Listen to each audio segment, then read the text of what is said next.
Good morning students. Hindi कक्षा में आपका स्वागत है। आज हम पाठ 8 छोटी सुविधा से बड़ी असुविधा को हम पढ़ते हैं।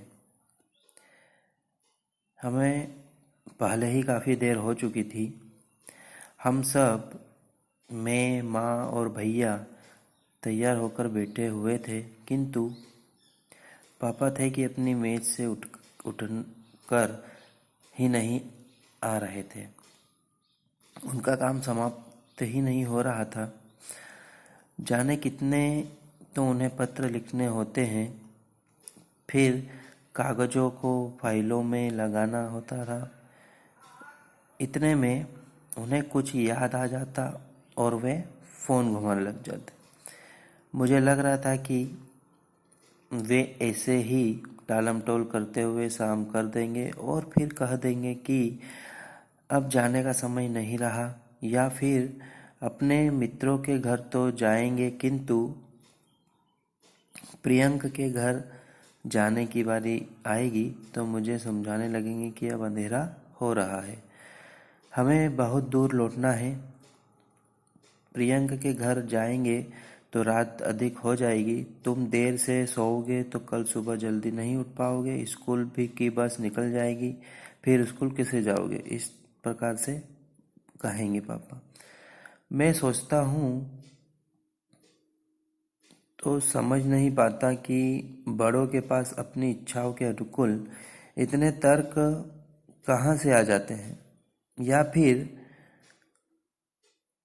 संसार के सारे तर्क क्या बड़ों की इच्छाओं के अनुकूल ही है। ऐसा क्यों होता है कि अपनी बात मनवाने के लिए मेरे पास केवल हट होता है और पापा के पास बहुत से तर्क होते हैं। मैं स्वयं को बहुत रोकता रहा, पर पापा थे कि देर करते जा रहे थे। अंत में मैंने अपने मन की बात उनसे कह दी। उन्होंने मुस्कुराकर मुझे देखा। क्यों नाक में दम कर रहा है? क्या तुम्हें मुझ पर विश्वास नहीं है? मैं उनसे कैसे कहता कि मुझे उन पर विश्वास नहीं है। अपनी कही हुई बात से शायद ही पापा कभी पीछे हटे हो, पर मेरा मन लगाकर शंकाओं से घिरता जा रहा था। मैंने मन को समझाता रहा कि मुझे पापा की बात का विश्वास कर लेना चाहिए। अंत में पापा मेज से उठे और हम लोग गाड़ी में जा बैठे। पापा ने भैया से पूछा, गाड़ी तुम चलाओगे या मैं चलाऊंगा? मुझे यह सच अच्छा नहीं लगा। एक तो पहले ही देर हो गई थी, अब भैया गाड़ी चलाएंगे तो और भी देर हो जाएगी। फिर भैया गाड़ी चलाते हैं तो मेरे मन में भय बना रहता है कि वो कोई ना कोई गड़बड़ कर देगा। गाड़ी किसी से जा टकराएगी, गाड़ी का नुकसान होगा, हमें चोट लगेगी, झगड़ा होगा, और फिर हम प्रियंक के घर भी नहीं जा पाएंगे। उसने क्या बोला? मैं चलाऊंगा। भैया ने उत्साह से कहा कि मैं चलाऊंगा। नहीं पापा, आप चलाइए, मैंने कहा। तुम चुप रहो, तुम्हें उंगली उठाने का बड़ा शौक है, भैया ने मुझे डांटा।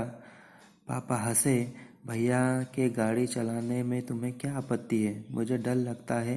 डरो नहीं, मैं भैया को गड़बड़ नहीं करने दूंगा, पापा बोले। बैठो, उन्होंने भैया से कहा और स्वयं आगे ड्राइवर के साथ वाली सीट पर बैठ गए।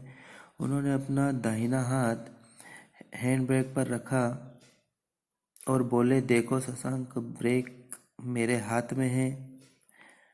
भैया कोई भी भूल करेगा तो मैं गाड़ी रोक दूंगा। मेरी दाल नहीं गली तो चुप रहने के सिवाय और क्या चारा था। भैया ने गाड़ी स्टार्ट की और क्लच दबाकर गियर बदला। नहीं पड़ा। पापा बोले। भैया ने फिर गियर न्यूट्रल में कर दिया, फिर से फर्स्ट में डाला। नहीं हुआ। पापा ने कहा। भैया ने झल्लाकर गाड़ी को सेकंड गियर में डाला और एक्सीलेटर दबा दिया। पापा ने डांटते हुए कहा, क्या कर रहे हो? गाड़ी कहीं सेकेंड गियर में स्टार्ट करते हैं, फर्स्ट गियर फंस रहा है। भैया बोले, तो क्या हुआ? हाथ में दर्द हो तो पैर से खाना खाने लगोगे क्या? पापा बोले। भैया